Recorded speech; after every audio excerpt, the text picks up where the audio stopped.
Kamusta po kayo? It's getting really hot and summer has been declared pala 2 weeks ago pa, no? And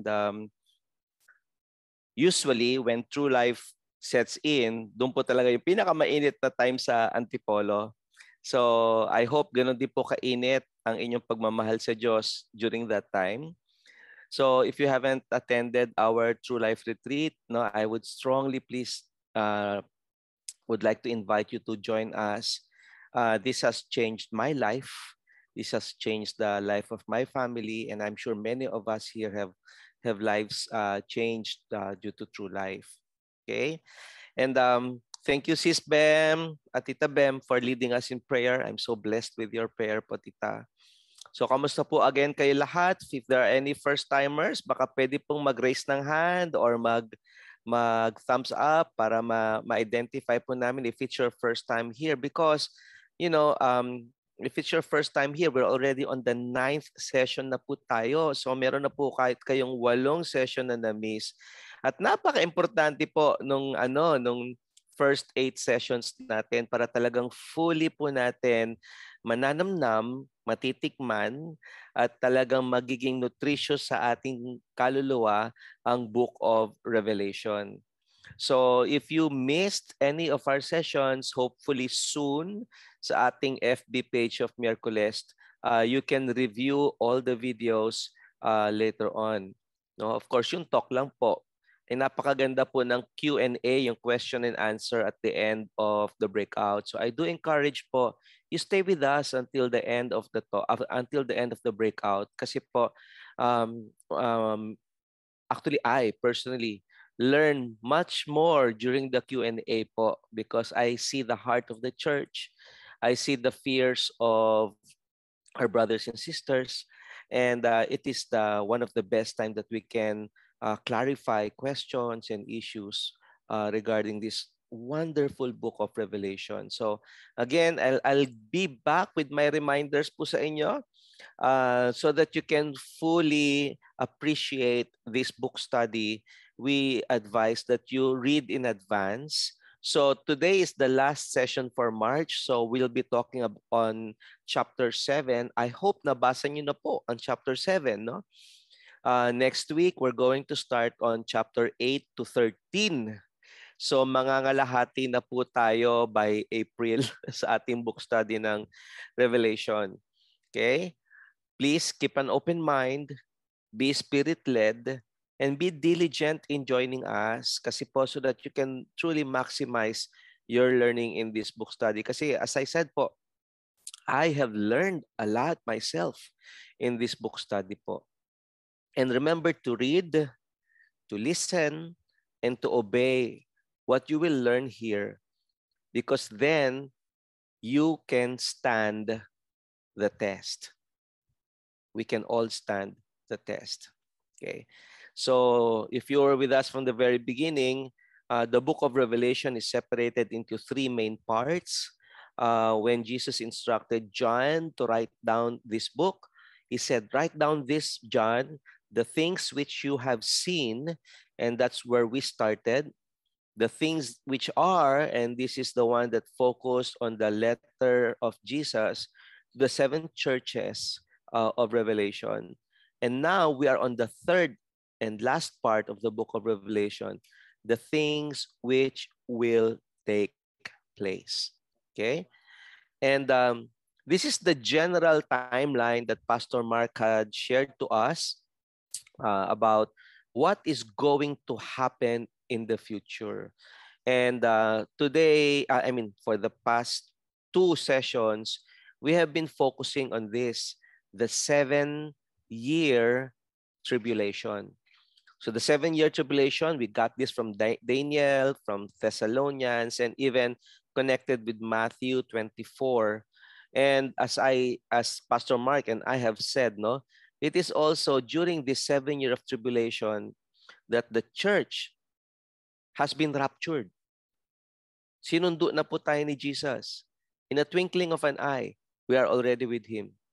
So sa totoo lang, church, at this point in time, I just like to say, huwag nyo nang problemahin itong mga susunod na to. itong seven seals na to, trumpets na to, at saka bowls na to, if you are in Christ now, no, we will be raptured. The church, entire church will be raptured. We have seen this, no, after chapter 4, there is no more mention of church in the book of Revelation. No, the church is no longer present on earth at the time of the great tribulation. Okay? So ako sabi ko nga, I'm a mid-trib a believer. Ibig sabihin, we might experience the first 3.5 years. You might see the Antichrist rising. No, but in the Great Tribulation, which is the next 3.5 years, most likely wala na po tayo dito sa mundong to.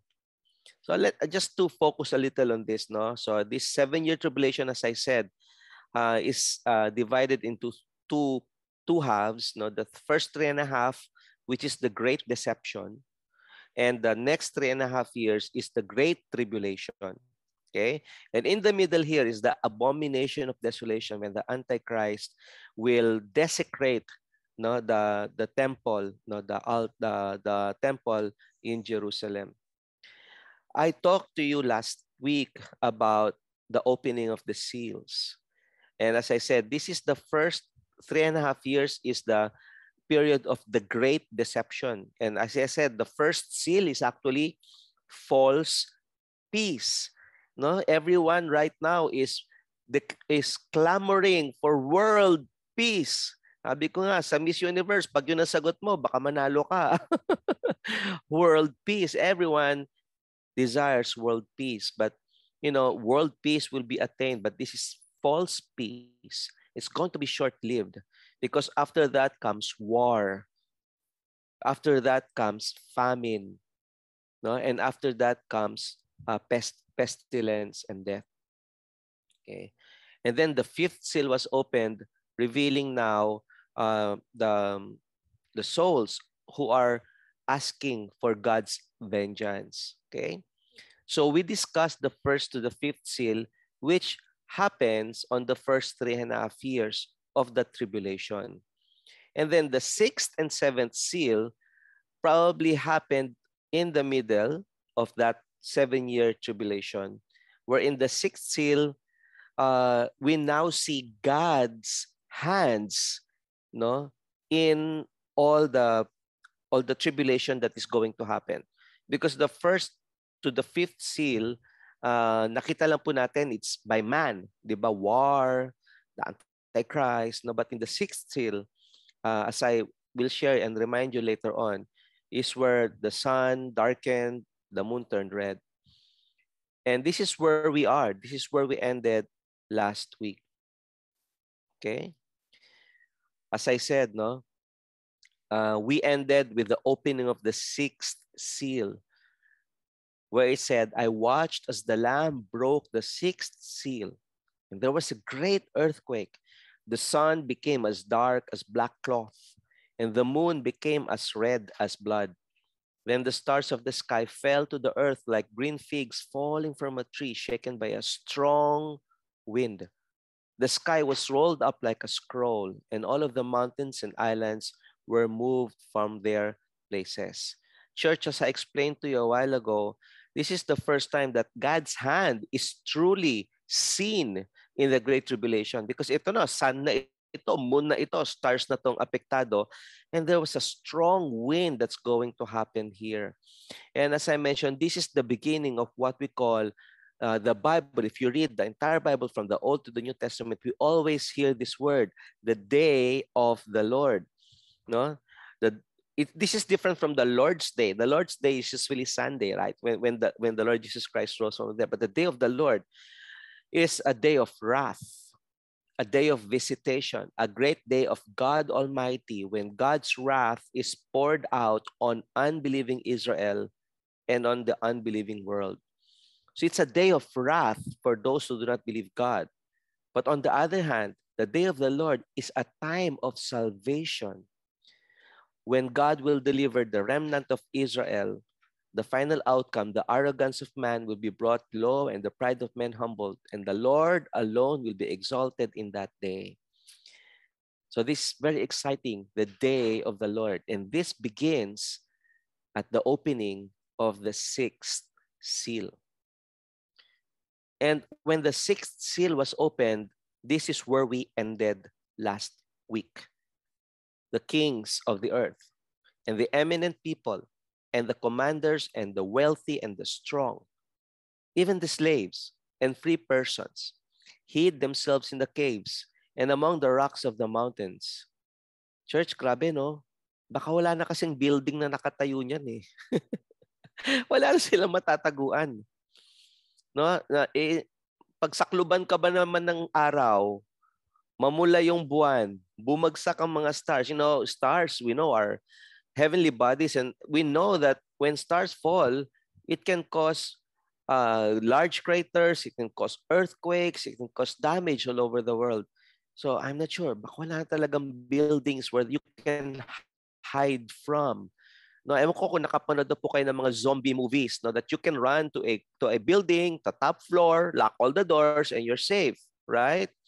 Or pag may tsunami, no, you can climb the highest building and you're safe. But here, there's no other place to go but in the caves and among the rocks of the mountains. And yet po, during this time, upon the opening of the sixth seal, these people, kings of the earth, eminent people, commanders, the wealthy, the strong, hindi pa rin po sila magpipray kay God. In fact, here, they're praying to the mountains. Sabi nila, fall on us and hide us from the sight of God who sits on the throne and from the wrath of Jesus. You know, this is the revelation of our Savior. As I said from the beginning of the study, we saw in the Gospels a humble servant, a Savior who died for you, who was shamed, who suffered. And yet, now we see a lion, a powerful king who will come. And this time, he is angry. And there is wrath. For the great day of the wrath of God and Jesus has come, the day of the Lord. And the question is this: who is able to stand? Sino ang makakatagal dito sa mga nangyari at mga mangyayari pa? And that's why, church, for this evening, this is what we're going to talk about. Who is able to stand? As we continue on with our Bible study, can you help me again today and pray for me? Lord Jesus, I'm not worthy to speak your words, Lord. I'm not an expert in anything except the Holy Spirit in us and in me. May the Holy Spirit speak through me, Lord. May the Holy Spirit guide me in everything that I say and do. May the Holy Spirit speak to the hearts of everyone here tonight, Lord, so that their eyes will be open to your truth and that we will be able to stand. This we ask in the name of our mighty King, who one day will come in wrath and vengeance for us who have suffered. In his name, our Lord Jesus Christ, we pray. Amen. So, church, who is able to stand? Now, when I said we are now here, actually, chapter 7 does not begin with the opening of the seventh seal. Actually, what happens is there's an interlude. No? Church, nanood na ba kayo ng, ewan ko, for example, Avengers? No? Ano ba yung paborito natin sa Avengers last time? Sino ba yung kalaban nila? Yung may rings, no? Di ba? Parang, ayan, si Thanos. Sabi nga nila, matanos daw kasi yung ilong ni Thanos. So, di ba? Si Thanos, maglalaban na sila. Tapos, ayun na si Iron Man. No? Tira na siya ng tira. Tapos, biglang tinamaan si Iron Man. Naku, mukhang mamamatay na si Iron Man. Tapos, excited na tayo. Paano matatalo si Thanos? Biglang, boom! Change of scene. Di ba? Biglang, biglang iba yung kwento. Parang, bakit? Ano, exciting na. Bakit biglang napalitan yung kwento, no? We have seen that many times, no, in movies, right? When we're watching a movie, the suspense is building and building and building, and then when it's at its maximum, biglang change of scene. Suddenly, it's a different storyline. Suddenly, it's quiet. It's more peaceful, no, and it heightens the excitement even more. And the book of Revelation, as I said to you, is an apocalyptic book, so it's very different from many other books, such that many that we read are linear. This time may mga, pag nanonood kayo ng pelikula, may biglang sumisingit na mga storyline, para mas maintindihan mo yung buong kwento. Di ba uso na yung ganun sa paggawa ng movies, no? Hindi po siya linear na from beginning to end. Biglang sa gitna, biglang nag-stop yung kwento, biglang may isisingit na kwento na parang, anong connection yan? Tapos in the end, kaya pala. Kaya pala nanalo sila kasi dumating yung si Captain Marvel, 'di ba? Parang 'di ba, you get what I mean. So at this time God chose to give us an interlude, a pause. I mean, palala ng palala ng palala, biglang teka teka teka, sabi ni God, pahinga muna kayo. Let's look at what's happening and what is my plan, no, when the seals are being opened. And church, this interlude happens before the opening of the seventh seal, because as I told you, no, in the 7-year tribulation, the first half, the 3.5 years, ends with the opening of the seventh seal. Yung trumpets and bowls or vials po, in 3.5 years po, tapos na po yung 14 na judgment na yan. So, pabilis po ng pabilis yung mga pangyayari. So now we have a pause. We have an interlude. And the interlude opens so dramatically po.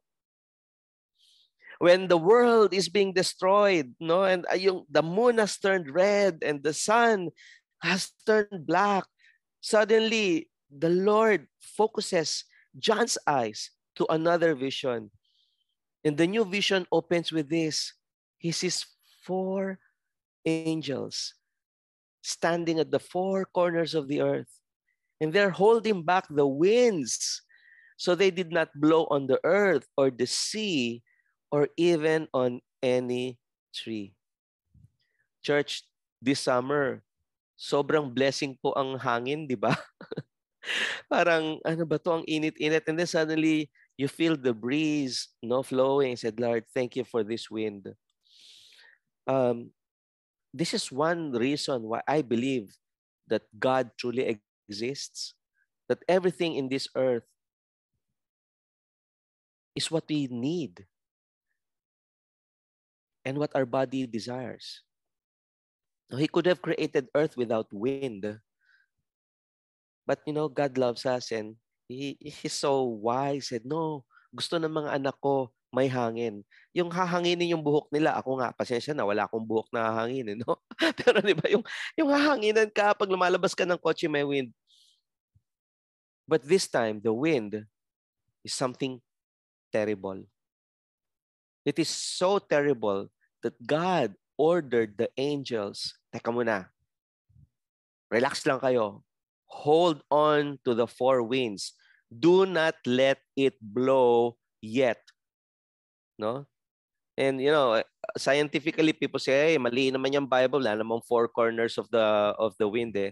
But we understand what the Bible is saying, di ba? Do you know that the wind is generated because of the North and the South Pole, and because the Earth is not actually a perfect sphere. No, it's actually sort of ovoid. And sa equator po, may dalawang edges din po yan. And this forms the 4 corners of the wind. That's why when we discuss wind, no, in weather reports, we say a southeasterly wind, a northwestern wind, di ba? That's how we describe wind. Let's go back to the story. So John saw these 4 angels holding back the wind, and he saw another angel coming up from the east. No? So as when John saw this angel coming up from the east, let me just orient you, church. Nasan ba si John? At this time, John was in Patmos. So let's look at the map. This is where Patmos is. What is at the east of Patmos?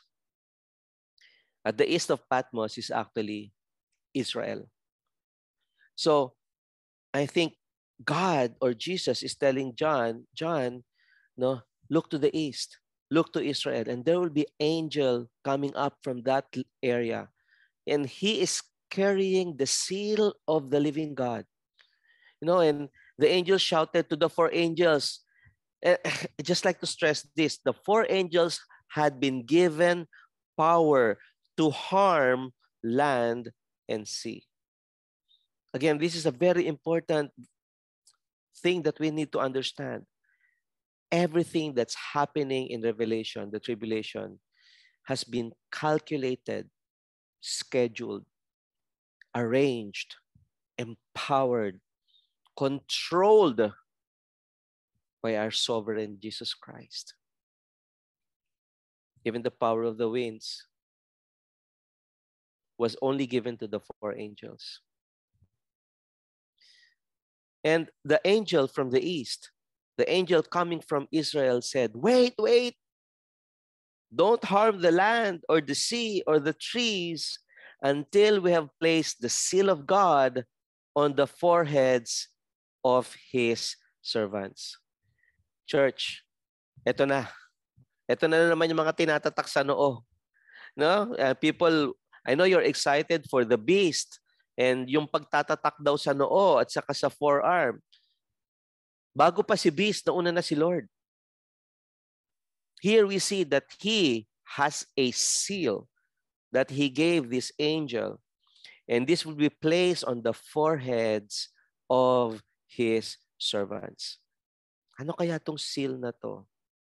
I'm really not sure. Really. I'm not sure kung meron talagang tatak na nakalagay dito God or Jesus.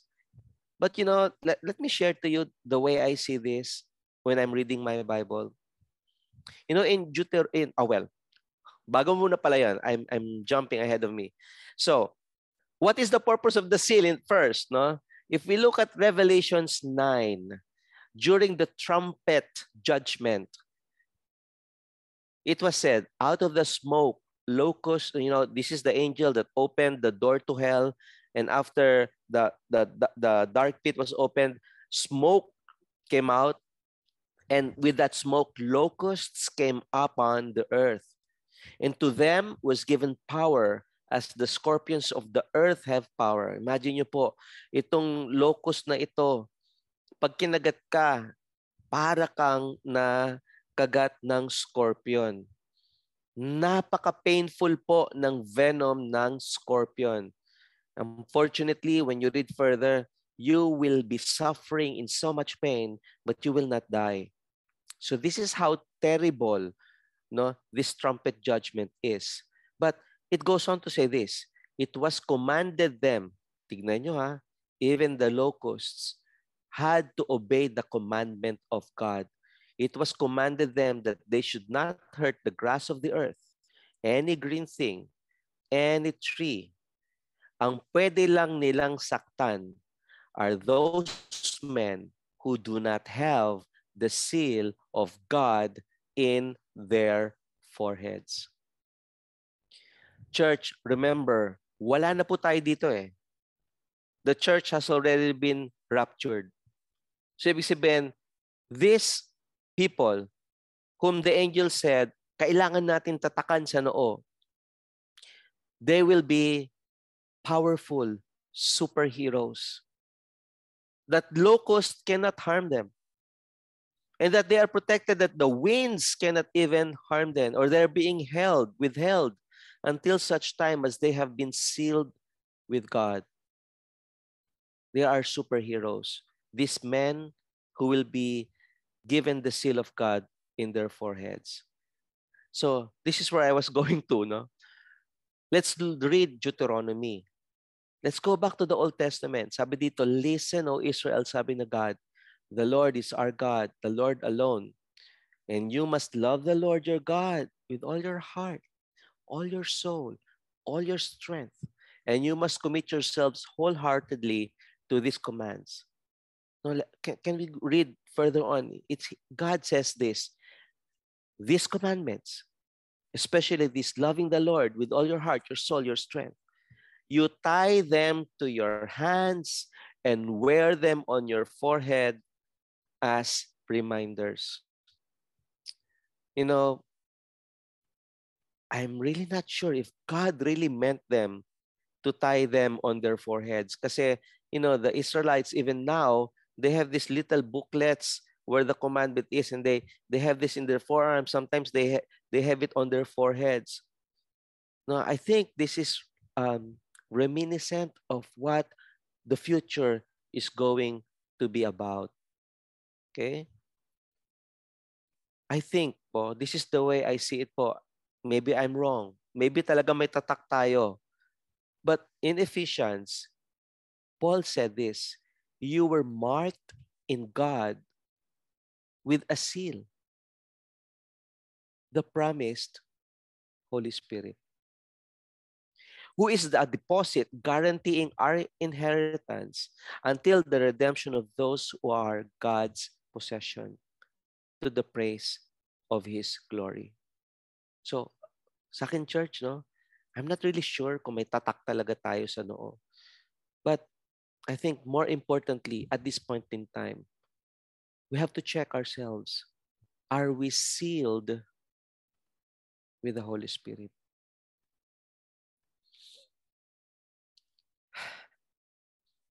Many times, we live our Christian life on our own power. Well, in fact, it should be lived by the power of the Holy Spirit.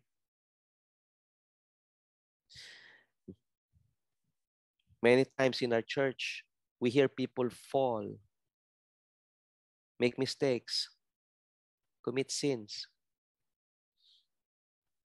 It's very important, church, no, as your overseer for me, to tell you, we can never live a victorious life, a protected life, without the Holy Spirit working strongly in you. So church, tomorrow, baka sawa na kayo sa mukha ko, but tomorrow, please join us as we learn to get to know more this advocate, this friend, this God, the Holy Spirit, is going to make us live a victorious life. And I think the seal of the Holy Spirit is the one that's going to protect us all. See, as I said in Revelation 13, ganito si Satan eh. Gaya kay God. 'Di ba? Kaya nga may Antichrist na beast, meron din siyang false prophet, tapos si dragon. Meron silang unholy trinity. And kung tinatakan po yung mga chosen men sa Revelation 7, hindi papatalo si Satan. Magtatatak din siya. And now, as I say, I'm not sure kung talagang may tatak sa noo at sa right hand ang gagawin, or it just shows, or it just means that God and Satan will know sino ang kanilang kakampi, sino ang kanilang teammates in this drama that is unfolding in Revelation. So let's go back to the story. Sabi ng angel, don't harm the land or the sea. Huwag niyo munang palabasin yung winds that can destroy the earth, because we have to place the seal of God on the foreheads of His servants. So, ito pong tatatakan are God's servants, bond servants. Ibig sabihin, during the time of the Great Tribulation, wala na po tayong church. So, sinong matitira sa earth? Who will serve God? Sila po ito. These are the people who will remain as servants of God on earth, because at this time, the church is no longer present. And who are these servants? And I heard how many were marked with the seal of God. 144,000 from all the tribes of Israel. So church, God has promised Israel 144,000 will be sealed. And these people of God will remain on earth, and they will be like superheroes, that the locusts will not harm them, that even the winds will be withheld so that they will not be harmed. And they will remain on earth to serve God. What will they do here? They will be the great evangelizers sharing the gospel of God. Let's look at their story in the Old Testament. In Zechariah 12, no, the prophet Zechariah prophesied this: I will pour out on the house of David and the inhabitants of Jerusalem a spirit of grace and supplication. They will look on me, Jesus, the one they have pierced, and they will mourn for Jesus as one mourns for an only child, and grieve bitterly for him as one grieves for a firstborn son. Zechariah was prophesying there will come a time, house of David, Israel, that you will look unto Jesus and you will mourn, no, and you will cry bitterly for what you did for our Lord and Savior Jesus Christ. They will be filled with remorse and resentment and repentance. On that day, the weeping in Jerusalem will be as great as the weeping of Hadad Rimon in the plain of Megiddo. And what, look at this, on that day, a fountain of living water, salvation will be opened to the house of David and the inhabitants of Jerusalem to cleanse them from sin and impurity. So there will come a time, Israel, who chose to turn away from Jesus, even up to now, there will come a time that they will realize their mistake and that they will be in salvation. Let's go on with Zechariah. And this happens a day of the Lord. Ito na naman. The day of the Lord is coming. And in that day, it will be great because you know what will happen? I will gather all the nations to Jerusalem to fight against it. And church, if you're going to read Revelations further on, you will see this happening. No, you will see um, uh, Israel being attacked by the dragon, no, and all the nations will come and attack it, no. And you will say, di ba Doc Jun nangyari na yan in the past? Probably, pero kasi parang hindi siya sa past. This is really in the future because it says here this, then the Lord of my God will come and all the holy ones with him. If we read further, verse 6 to 9, it says here, it will be a unique day, a day known only to the Lord. There's no distinction between day and night. No, on that day, living water, again, ito na naman, living water, a water of salvation will flow out from Jerusalem. And the Lord will be king over the whole earth. On that day, there will be one Lord and his name, the only name. And amen to that.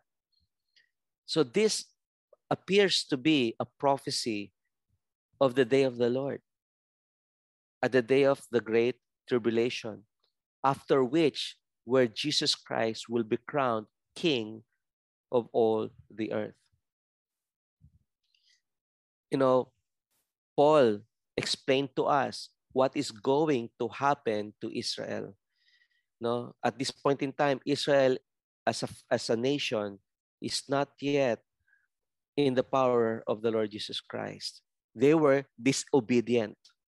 So because of that, God made salvation available to the Gentiles.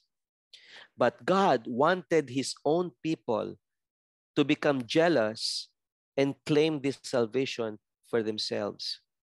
Ang gusto ni God, magselos ang Israel na kala ko ba kami ang promised people? Bakit itong mga Gentiles? Bakit yung church ang na-rapture.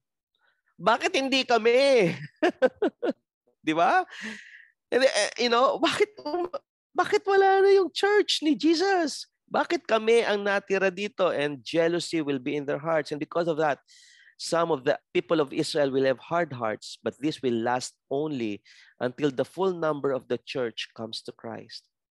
And so all Israel will be saved. This verse is a verse of contention.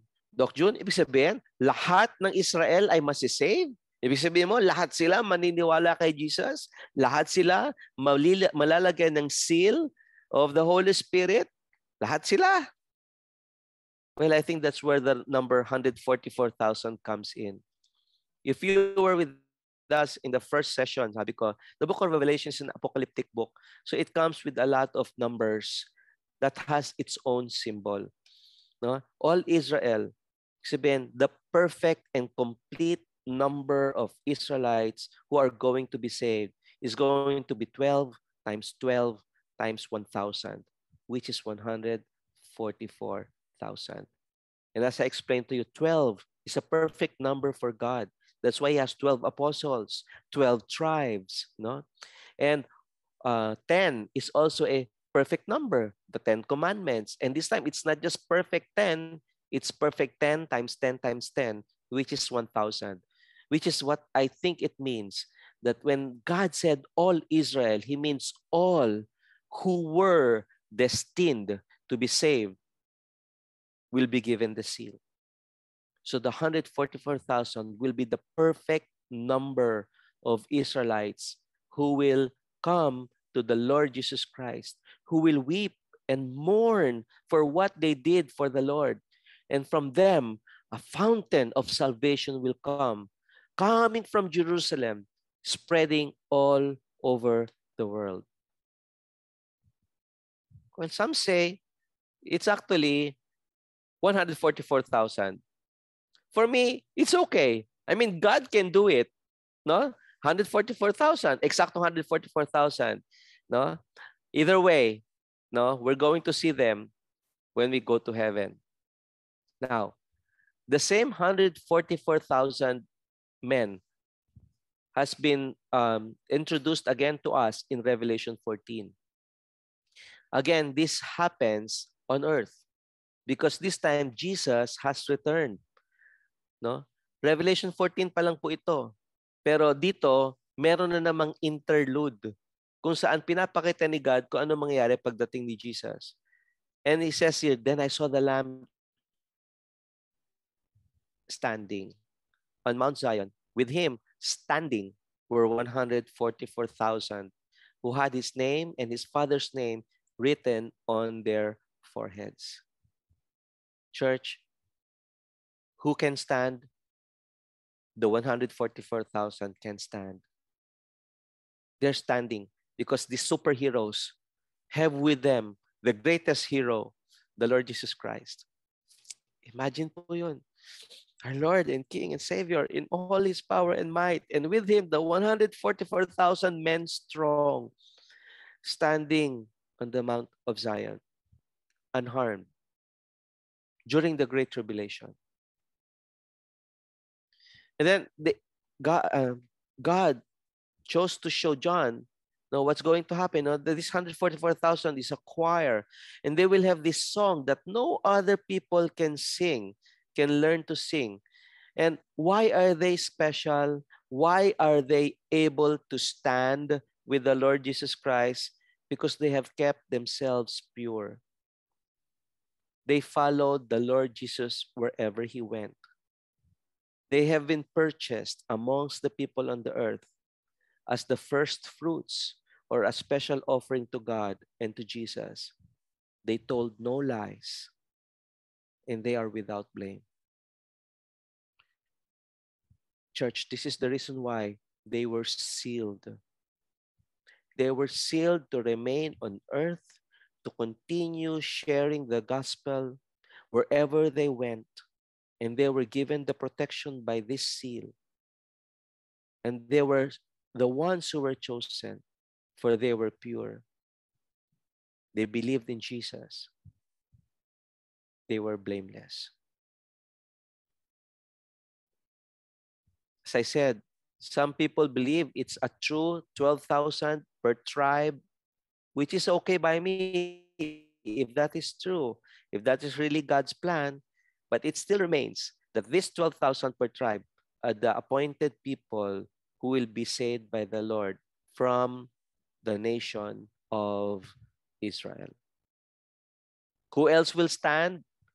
There's a second group who will stand. So I explained to introduce to you the 144,000, the great evangelizers of the Great Tribulation. And out of their work and service for the Lord, we see another group of people who will be able to stand. And these are these people. After this, I saw a vast crowd, too great to count, from every nation and tribe and people and language, standing in front of the throne and before the Lamb. So, church, who else can stand? This great multitude of people from all nations.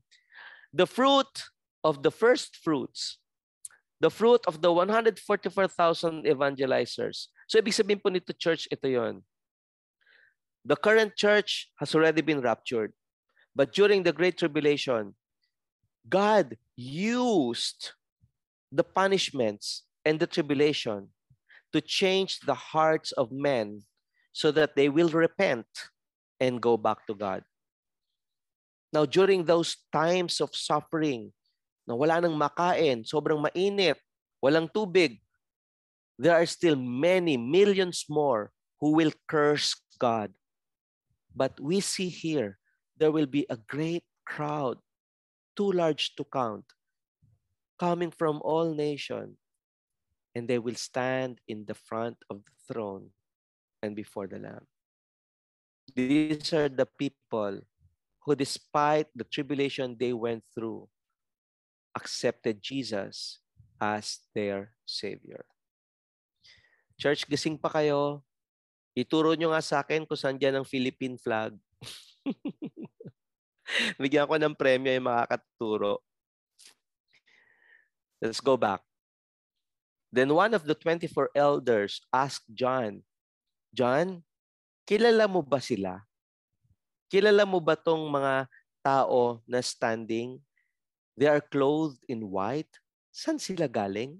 Sabi ng elder kay John. By the way, I forgot to mention, let's go back. When the verse says, standing in front of the throne before the Lamb, actually, the Greek word used here is continuously standing. Ibig sabihin, hindi lang po yan, this group, padagdag ng padagdag ng padagdag ang tao that were standing. No, that's the Greek word that was used.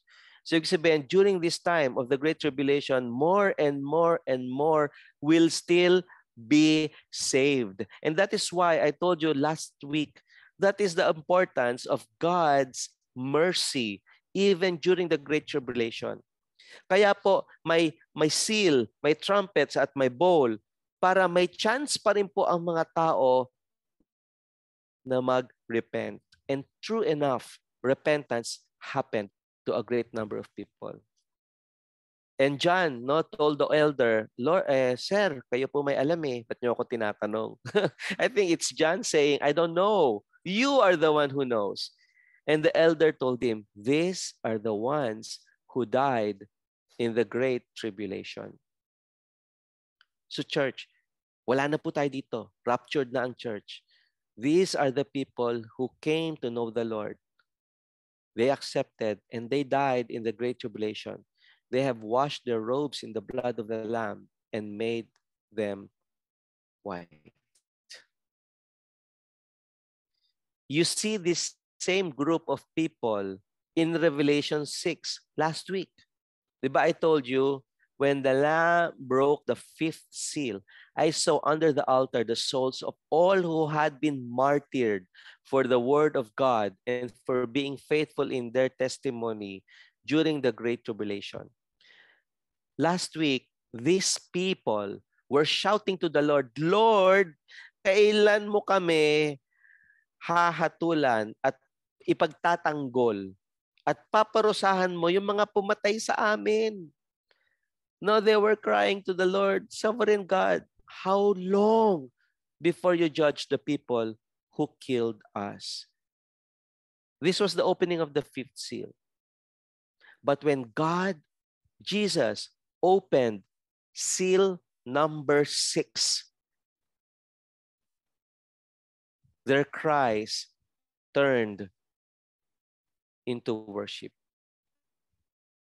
Because this time in chapter 7, these same people who were crying for justice, they saw upon the opening of the 6th seal, the sun turning black, the moon turning red, the stars falling down, people hiding in mountains and caves.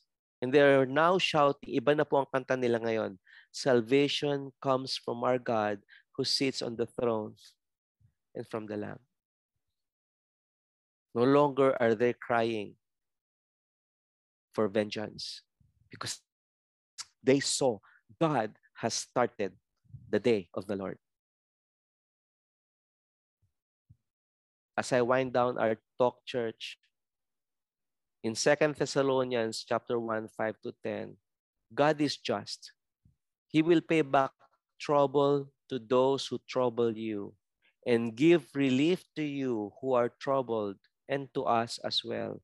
This will happen when the Lord Jesus is revealed from heaven in blazing fire with his powerful angels. Church, when the Lord Jesus is revealed, is the same word as when the Lord Jesus is apocalypsis from heaven in blazing fire with his powerful angels.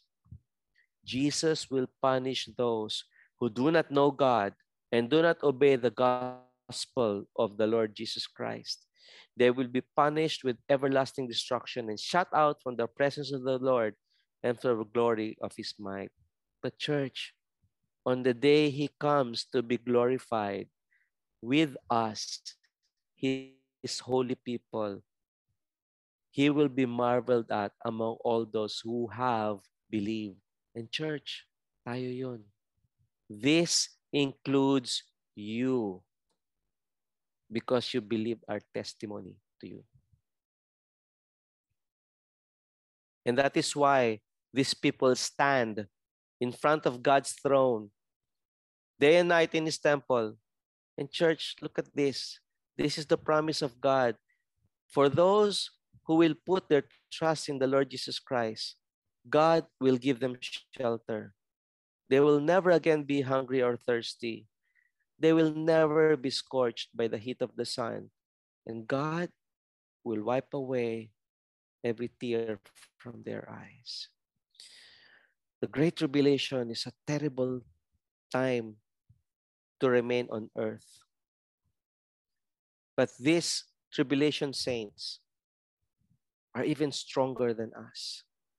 For they went through having no homes, hungry, thirsty. They cannot buy food anymore kasi they refuse to bow down to the Antichrist. There will be no more water. There will be no more buildings or air conditioning, and it will be so hot all over the world. And they will be crying for mercy and vengeance. But this is God's promise to them. Church, who is able to stand? I presented to you the two groups of people who will be able to stand. The 144,000 from the 12 tribes of Israel. The complete, all Israel will be saved, standing on earth. And they remain on earth to share the gospel because they are sealed for protection. And during their evangelization of the terrible times and the people in the world, there will be innumerable people who will come to the Lord from every nation, tribe, people, and language. They will stand before God's throne, this time in heaven, ascended after their great persecution. There's a third group standing. And these are the angels who are standing around the throne and around the elders and the four living beings, they fell before the throne with their faces. And church, they worship God. Why did they worship God? Because they saw everything came from God. And church, I hope the same song will rise from your lips and say, Amen. Blessing and glory and wise and thanksgiving and honor and power and strength belong to our God, our Lord Jesus Christ, our King, forever and ever. Amen.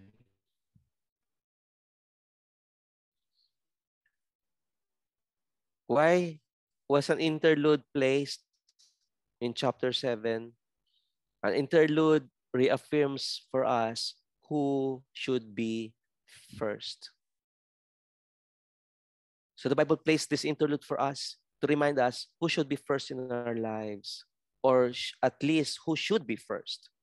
It strengthens the centrality and the preeminence of Jesus Christ. When we are alone or even a short period of time, we get a desperate need, opportunity to focus on Jesus. Why are interludes important? It reminds us what is important. Now, in this world, fast-paced, modern life, ang dami activities ng church, sunod-sunod, we frequently forget our priorities and they become jumbled up. We should take a pause, step back, gather our thoughts, give ourselves a chance to look at our priorities and set things straight and make sure life essentials are on top. And lastly, interludes refresh us with why it's all worth it. Church, sa dami ng pinagdadaanan nating problems sa church, sa sarili niyong pamilya, or sa sarili niyo mismo, in the depths of despair, in the thick of tragedy, in the throes of suffering, we need interludes, a moment of pause that we will share with the Lord Jesus Christ to just be still. Ang gulo-gulo po na nangyayari. Sunod-sunod ang problema. Just like what was happening in the Great Tribulation. We should rest and be still in the Lord to recharge our spirit and our soul so that we can continue to carry on. Will you be able to stand?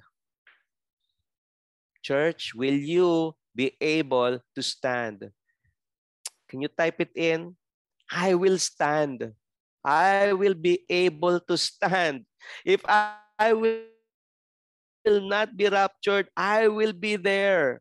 And I will be part of those people who are going to worship Jesus Christ on his throne.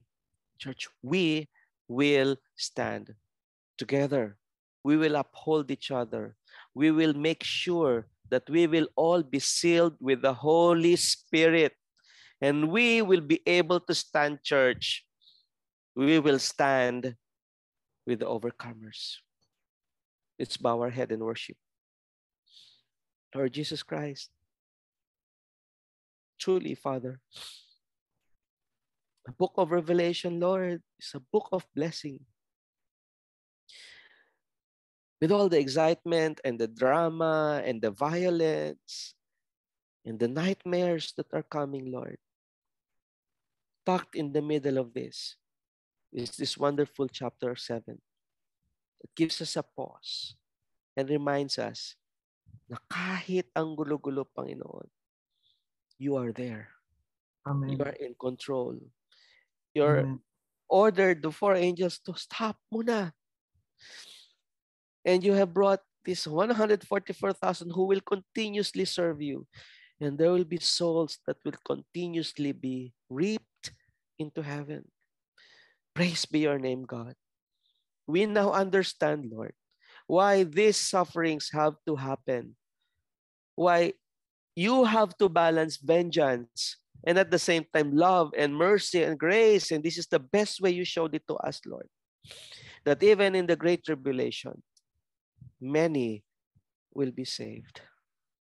Lord, we desire to stand by you We will be part of your team, the overcomers, and we will not be afraid. Father, this is my prayer for the church, that all of us will be sealed by the Holy Spirit. And if you are here for the first time, or you are not sure yet, natatakad na ba ako ng Holy Spirit? There is only one way for the Holy Spirit to be part of you and within you, and that is if you accept the Lord Jesus Christ as your Savior. And tonight may be the night that you begin this new life with Him. As you pray, Lord, I'm afraid. I'm afraid of what's going to happen. I'm afraid if it's going to happen soon. I'm afraid if it's going to happen in my lifetime. For 7 years is short. I don't want to be afraid anymore. Lord, I want to wash my soul and my life that is so dirty with sin and repent. I cannot clean it by myself, Lord, but only through the blood of you, Lord Jesus Christ, when you died on the cross. I accept you as my Savior. Cleanse me, Lord Jesus Christ. And may the Holy Spirit come to me and put His seal on me. And we praise you. And we love you. For holy are you, worthy to be worshipped and praised. You are Lord, our King, our Savior, who one day will come in wrath and in mercy at the same time. Our Lord Jesus Christ, we praise you, and in your name we pray. Amen and amen and amen. And now is the time for us to have our question and answer portion, no? Together with our speaker, Doc June. And kasama din po natin si Kuya Robert. Ayan. One of the members of our COS. And kasama din po natin si Kuya Eric later sa ating Q&A. So if you have any questions po, sige po, now is the time for you to post your question in our chat box. Bago po pala yan, belated happy birthday kay Tita Gigi Domingo. Hello, Tita Gigi. Belated happy birthday po. So our chat box is now open for your questions. And if you have any questions po, wag na pong mahiyang i-type po ang inyong mga questions dyan po sa chat box natin para po masagot po ng ating speaker and members of the Council of Servants. Siguro kung wala man po kayong question, siguro pwede po kayong mag-share ng inyong pong mga naging lessons learned on tonight's session. By the way, our session is 9th session po of our Miraculous. Okay, now we have question, Doc. So our question is from, ayan pa na. Our question is from Miss Gina Baldado.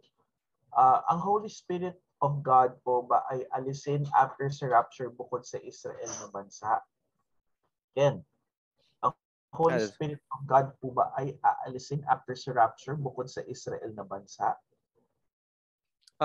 That's a very difficult question kasi as I read Revelation, wala talagang it was silent about what is the Holy Spirit's work on earth.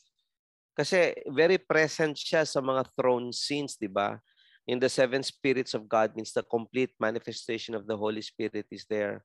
Pero this is the way I think it po. As long as the gospel is being preached, as long as people are receiving Christ, I think the promise of the Holy Spirit will still continue even during the Great Tribulation. And I think nga po, this is the way I interpret it.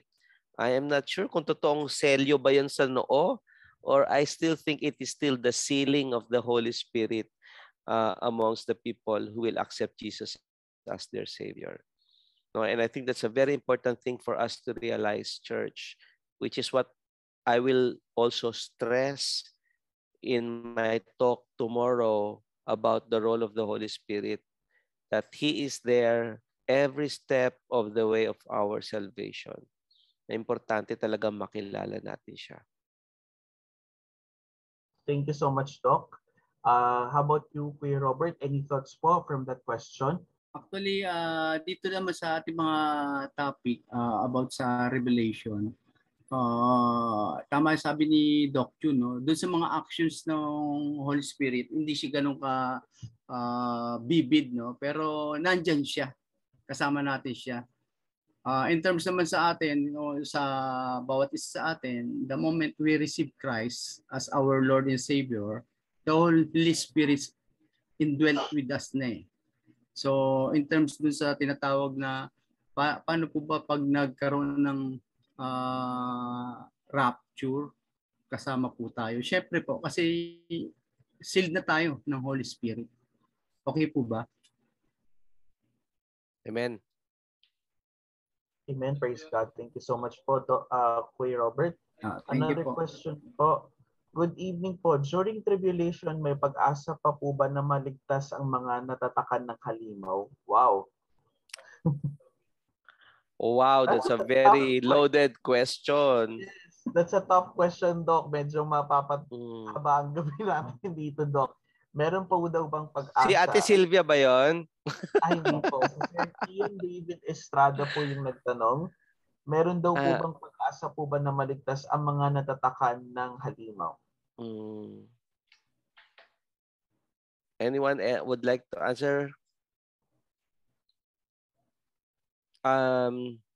When you read the book of Revelation po, ang ganda-ganda po kasi nga nakita natin para talaga siyang Avengers movie, 'di ba? Alam natin yung sino yung kakampi at saka sino yung magkalaban. Yes. In the following chapters that we're going to discuss, like chapter 12, 13, makita naman natin yung the Great Tribulation in the eyes of Satan. No? Yung pagtatak ng beast, yung mga yung naman, what is happening in the light of the people who are under the beast. I think yung selyado, pagkaselyado natin kay Jesus Christ cannot be removed. Mm-hmm. And I think once you are in Christ, you are in Christ. I also believe that in the end times, you really have to choose which side you belong.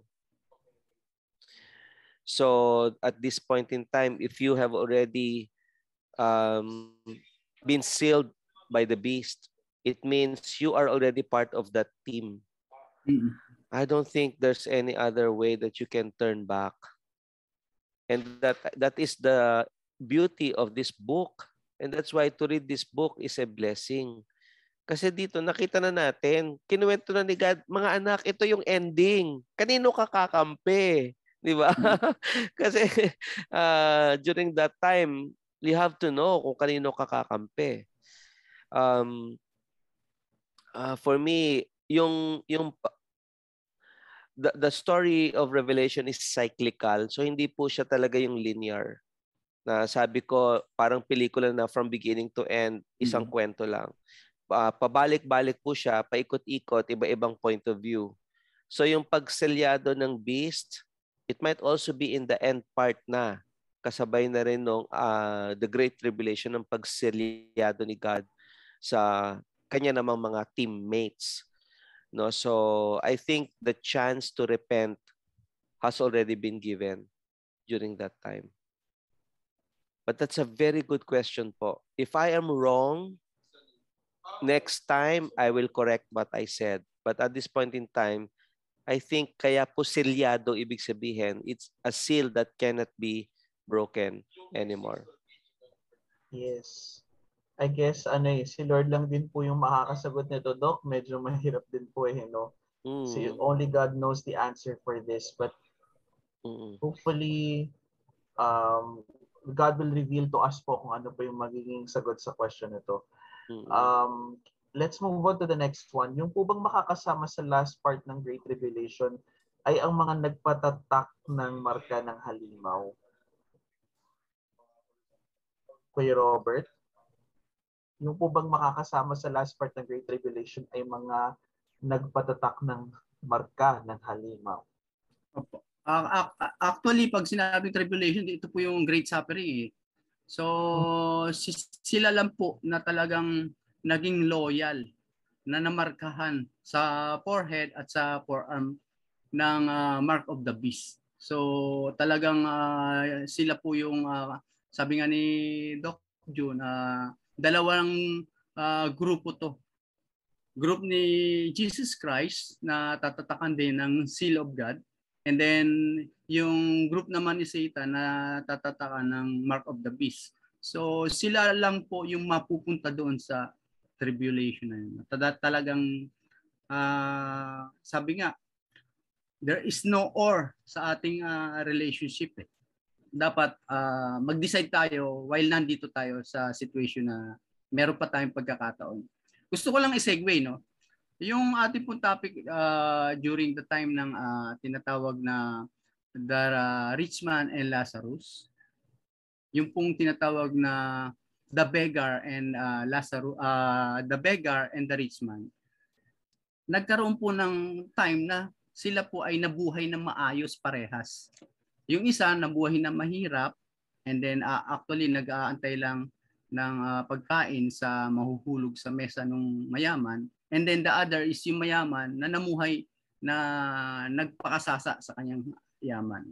Question is, hindi po yung pagiging mayaman ang point doon, at hindi rin po yung pagiging mahirap ang point doon, kundi yung relationship kay God.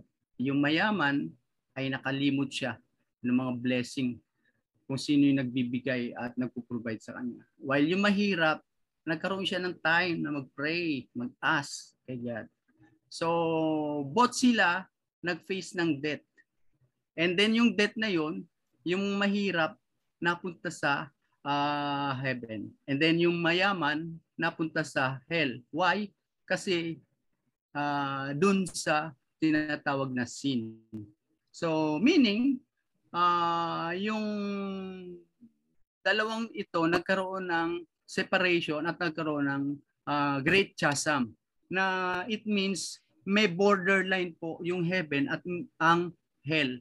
Na once napunta ka na sa hell, hindi ka na pwedeng lumipat sa heaven. Same thing, kung napunta ka naman sa heaven, hindi ka pwedeng lumipat sa hell. So, ganun din po, going back sa ating lesson. So, while we are here studying the book of Revelation, it's about time for us na maging ready. Siyempre, hindi pa rin naman tayo ganun ka tinatawag na perfect, and yet nandito pa tayo sa tinatawag na work in progress, pero nasa alignment na tayo ni God. To those naman na wala pa at hindi pa nakakakilala sa Panginoon, it's about time na i-share natin yung word sa kanila, for them na magkaroon sila ng kamulatan sa salita, na dumating man yung pagkakataon na yun, sila ay makapiling din natin. Mahirap kung late na, wala nang time para lumipat sa kabilang kampo. Yun lang po. Amen. That's a good reminder, Kuya Robert, no? Na parang let's take this opportunity, let's take this time right now to encourage the people na maging choose redemption over sin, no? That's good. There's another question po from Miss Joella Arroyo. Is it right to think that if ever you will not be included during the rapture, maybe you will be one of the great evangelists during the years of tribulation? What can you say po, Doc June? Hindi po. Yung great evangelist po na shinare ko sa chapter 7 are the Israelites, no? The Jews who will accept Jesus as their Savior. Sila po yung great evangelists. Later on, makikita po natin, meron pa pong 2 prophets naman na very powerful, no? That can bring out fire from their mouths, no, to fight the enemies. And we will learn from them later on po. Again, during the time po of the Great Tribulation, people will still be saved. And sabi ko, I keep on stressing that po. Ganun po ang mercy ni God. Na kahit galit na siya, full of wrath pa siya, He still chose 7 seals, 7 trumpets, 7 goblets. He gave us the warning in the book of Revelation. Nakita natin ang tagal ng 7 seals. Tapos pabilis na pabilis. This is to give time for people to really make a decision, kanino ako kakampi. So therefore, yung first question po, will there still be people, ang matitira na lang ba sa mundo during the Great Tribulation are natatakan ng halimaw? Hindi po. May mga tao po doon na hindi magpapatatak sa halimaw. And they will be the tribulation saints. Sila po yung makakadinig ng gospel through the 144,000 evangelists, or sila po yung makakapagbasa ng Bible, or sila po yung makakadinig sa dalawang prophets, and they will suffer during the Great Tribulation. But during their suffering, yung time na hindi sila makabili ng pagkain kasi wala silang tatak ng beast, hindi sila makabili ng tubig, wala silang matirhan kasi hindi nga sila miyembro ng buong mundo na beast. Pagka patay nila, pag na-persecute na sila, pagdating nila sa heaven, chapter 6, Lord, kailan mo kami ipaghihigante? Naghirap kami sa Great Tribulation. Kailan, Lord? And then chapter 7, upon the opening of the seventh seal, doon makikita yung revenge or vengeance ni God para sa kanila. So, there will still be people who, at saka yung nga po, people standing, yung word used in Greek was continuously, progressively standing. Sabihin, padagdag ng padagdag yung mga tao. Sabihin, pagkapatay nila, nandun sila sa heaven, worshiping God and praising Him. So, hindi po tayo makakasama doon sa the great evangelizers. Sila po yung 144,000 na Israelites. There will still be salvation during the time of the Great Tribulation, and that shows still God's mercy for the people. And that is why I still believe the Holy Spirit will still be there, because as long as salvation and the gospel is being preached, the promise that we will be sealed by the Holy Spirit has never been removed in the Bible. So therefore, as long as it was promised by God, He will be there po. Thank you po, Doc June. Another question po, doon po sa chapter 7, yung 144 at believers na naiwan sa rapture, saan po ang church? CCF Antipolo po daw. Nakita ko. Sa isang version. So may Miraculous pa rin po, Doc, if ever. Joke lang po. Nagpapatawa lang po. Okay. Baka iba namang gusto sumagot. Si Eric. Pwede ba si Eric? Kuya Eric, are you there po? Ayan.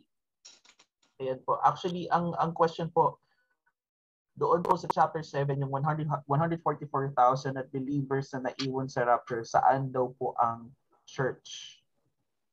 Wow. Well, I think na-share naman in the previous lessons or na-share ni Doc, no? Na there will be rapture, di ba? So, the church should be raptured. Yun yung parang ano natin, stand natin, that there will be rapture before the Great Tribulation. So, kumbaga, yung church ngayon, no? Kasama na ni Lord. Yun yung understanding. Although I'm also a student of this book of Revelation. Kasi may mga iba-ibang stand about the rapture, yung timing ng rapture. So, not to be very, very technical about it. For me, what's really important, kasi Revelation is something that God is revealing to us that will happen in the future, di ba? So for me, it's not really, although it's important, pero parang mas important is for me yung ano yung gagawin ng church rather than kung nasaan yung church, no? So while we are here, kasi syempre pag na-rapture na yung church, wala na tayong magagawa sa earth, di ba? So while we are here, ano yung pwede natin gawin in preparation for that event? If I look up to prophecy that will happen in the future, and it's happening now, dalawa. Yung one is that the love of many will grow cold. And the other one is that the gospel will be preached in all nations. No? So dalawa yan na mangyayari na sabay. And saan ka lulugar doon sa dalawang yan? Ikaw ba yung mawawala yung pag-ibig mo? Or magiging part ka ng pag-spread ng love ni God? So, yun sa akin yung mas importante sagutin na magigibang indifferent ako or magte-take part ako dun sa pag-spread ng love ni God sa mundo para mas madami yung taong masama dun sa rapture. Yun. Yun, Brad. Thank you so much, Kuya Eric. Actually, that's a good question. Instead of asking where is the church, we can ask what the church will be doing during this time. So, or bago din dumating tong mga ganitong pagkakataon, ano yung dapat ginagawa natin as church? Thank you po. Another question, bakit po kaya may mga Christians na maiiwan at makakaranas ng tribulation? What do you think po, Kuya Robert?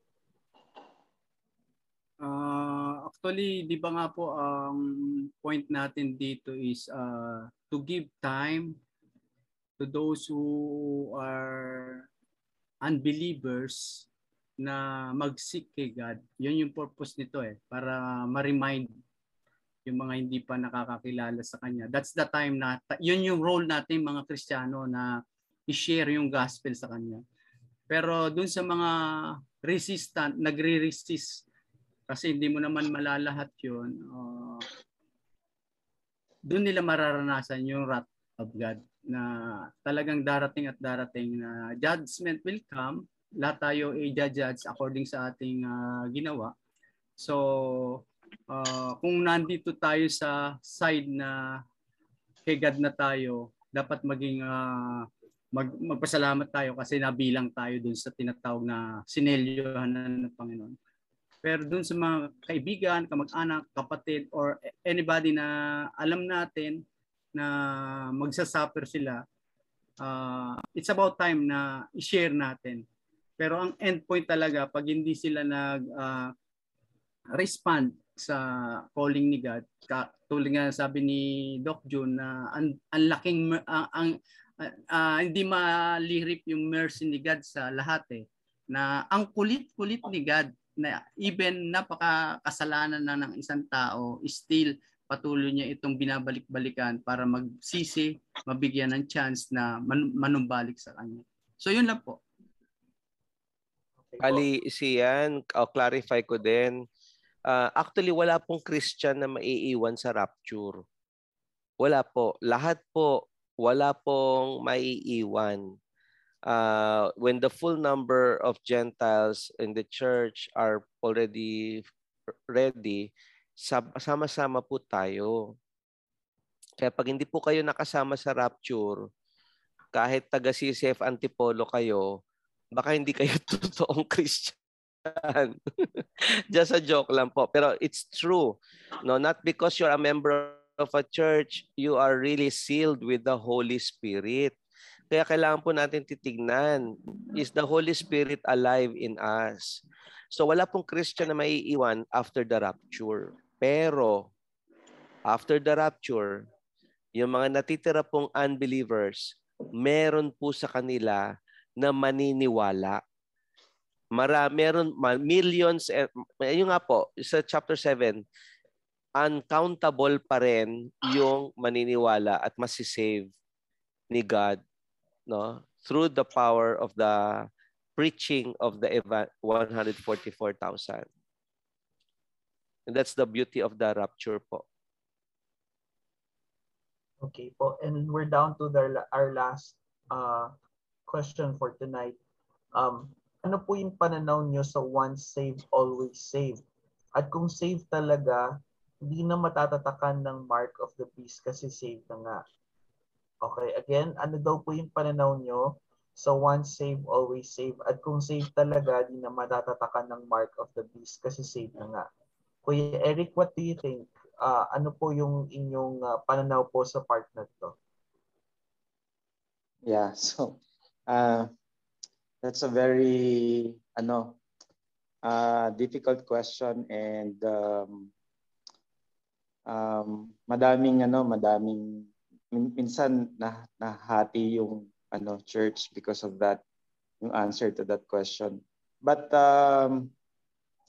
for me, it's really about faithfulness. So sabi nga sa Bible, when kung mag-stay ka God until the end, you will be saved. So it's really about faithfulness for those who are truly followers of Christ. Kumbaga, kung naniniwala kay Lord, walang point sa life mo na tatalikod ka sa Kanya. Until the end, you will believe in Him. The trial has become so intense, and then tumalikod ka sa Kanya, then the Bible say na hindi ka talaga naniwala in the first place. You were really not part of the church. So, yun. So, it is important for us to really stand firm dun sa paniniwala natin kasi that will prove kung talagang totoo tayong follower ni Jesus Christ. So, it's not like na pagka may problema at sasabihin mo, ay hindi ka pala totoo, Lord. It's not like that. So when you put your faith in the Lord, it's really putting your faith to Him until the end of your life or until the end of time. Thank you po. Doc, additional answer po. Yeah, so once saved, always saved. That is true. There is no ifs, no buts. Nothing can separate you from the love of God. No, not demons or angels, no problems, no nothing. Once you are in the Lord. Ang tanong, are you really in the Lord?